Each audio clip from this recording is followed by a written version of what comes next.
Vinicius junior একজন ব্রাজিলীয় footballer.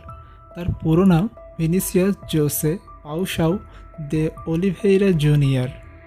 তার জন্ম 12 জুলাই 2000।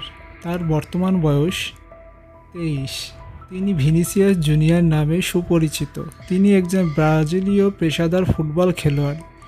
তিনি বর্তমানে স্পেনের পেশাদার ফুটবল লিগের শীর্ষ স্তর লা লিগার ক্লাব রিয়াল মাদ্রিদ ও ব্রাজিল জাতীয় দলের হয়ে আক্রমণ ভাগের খেলোয়াড় হিসাবে খেলে থাকেন। তিনি মূলত বামপার্শ্বীয় আক্রমণ ভাগের খেলোয়াড় হিসাবে খেললেও মাঝে মধ্যে ডান পার্শ্বে আক্রমণ ভাগের খেলোয়াড় হিসাবেও খেলে থাকেন। তার উচ্চতা 5 ফুট 9.5 ইঞ্চি। বর্তমান দল রিয়াল মাদ্রিদ, জার্সি নম্বর 7। ভিনিসিয়াস জুনিয়র একজন ব্রাজিলীয় ফুটবলার। তার পুরো নাম ভিনিসিয়াস